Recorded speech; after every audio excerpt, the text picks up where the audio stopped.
Hello everyone, my name is Victor Digoma Ohia. In this class, we are going to be looking at inequality problems.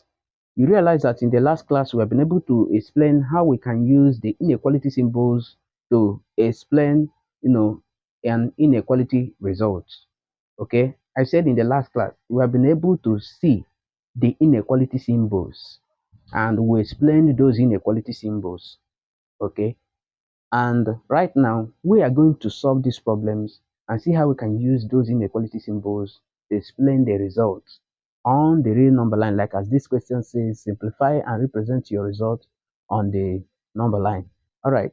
So quickly, let's start looking at how we can be able to, you know, solve this problem. Okay.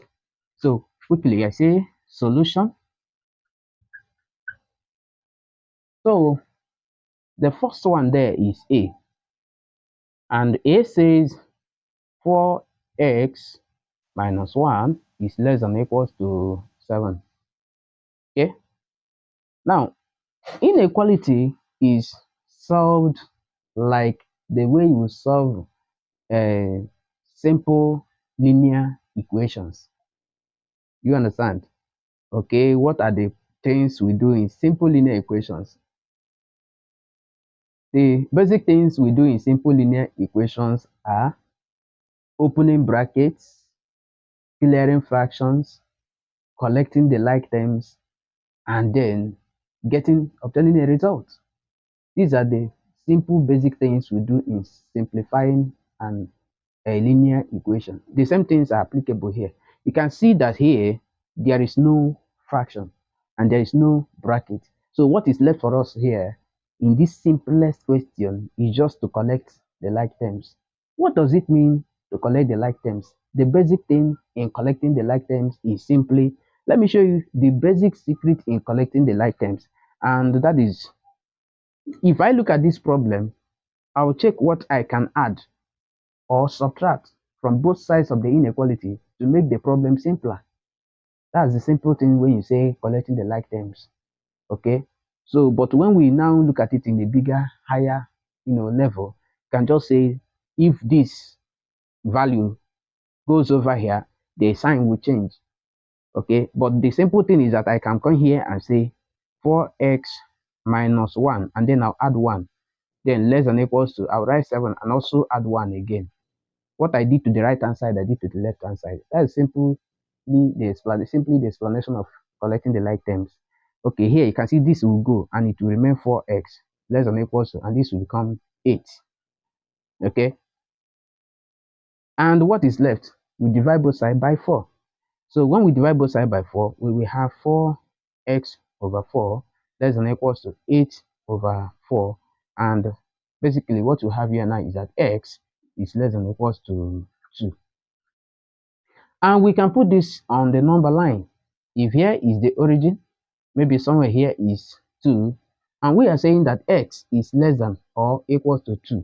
So in the last class, I was able to show us the inequality symbol that is particular to this, that the base will be shaded. Please, you check back in that last class and see how the explanations were. So I will use this. And what is the meaning? It means that this element here is inclusive in the solution set of x. So x is less than or equal to 2. And this arrow is used to point to the direction where the solution set lies. Okay. I am sure that explanation is well taken. Okay, check it out again. From collecting the like terms down to the problem, down to placing the solution, down to placing it on the number line.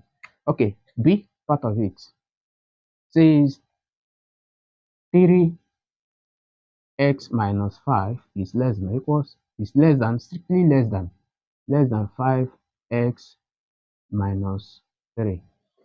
So there's no fraction, there's no bracket. I'll collect the like terms.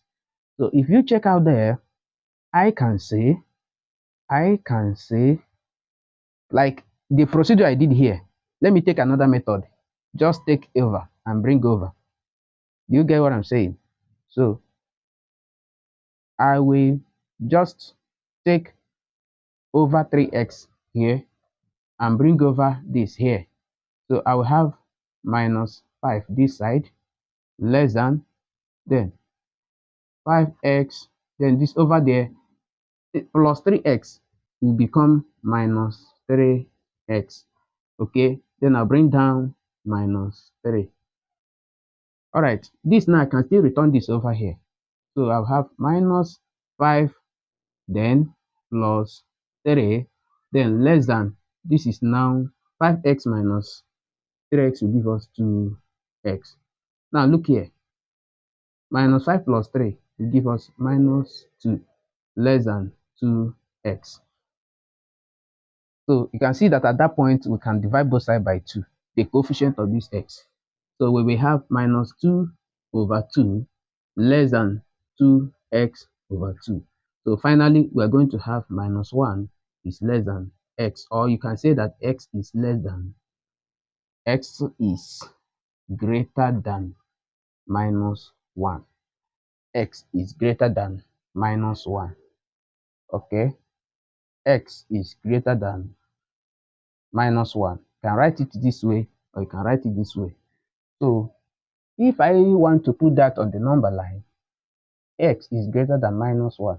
So if here is my origin and here is minus 1, s greater than minus 1, remember that minus 1 now, as I am explaining, is not inclusive in the solution set. So I'm going to use this arrow that the base is open to point the direction where x is bigger than minus. All values that are bigger than minus 1 are this way.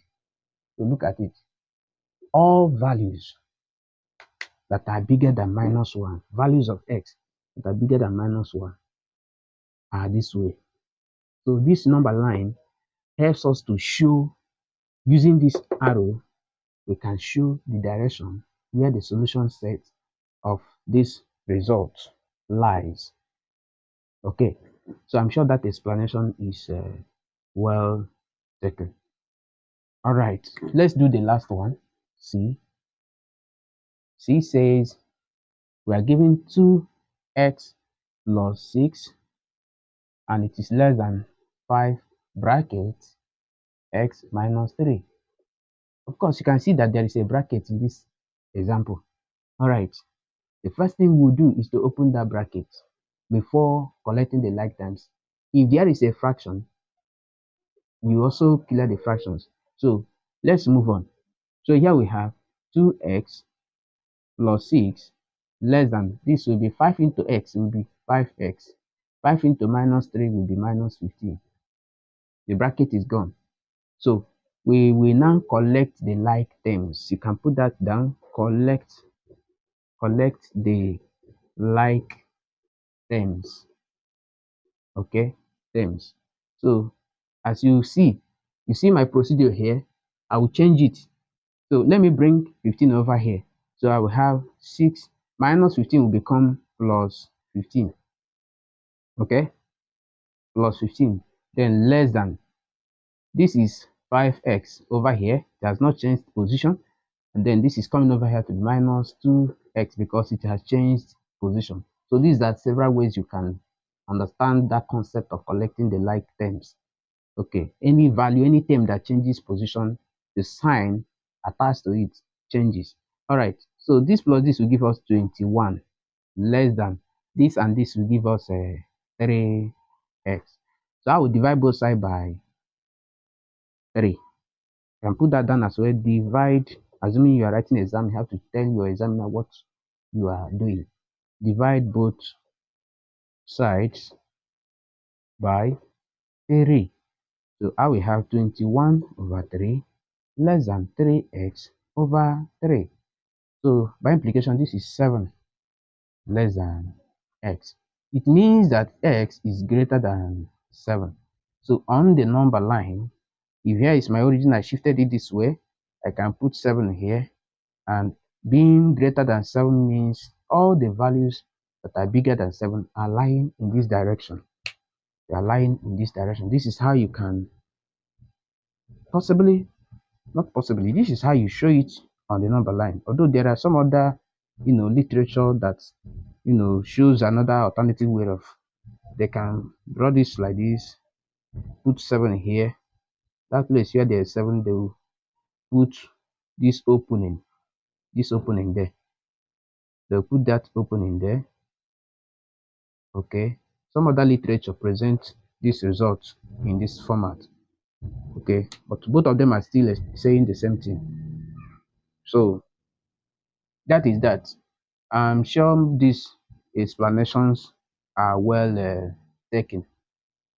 We are going to after now, the next level I am going to drag us to in this explanation are critical Waec problems, questions I saw in Waec examinations, higher examinations that has to do with this inequality. And from there, we can also advance into word problems, real life application, or real life issues that has to do with inequality and how to resolve them.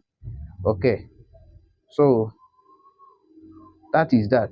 I am sure that this explanation is taken. Please, a good thing you would do is to share this video to your friends out there and click the subscription button. Just click on it as it is down there. It doesn't take anything to do that. Just click on the subscription button. All right. And then click also on the notification button so that when we make uploads, you get notified that, oh, there is a new upload on this. Okay. If it's applicable to you, you can check out on it. All right. So thank you as you are supporting us to grow. All right. You're also supporting us to advance in our impartation on lives out there. Thank you and God bless you.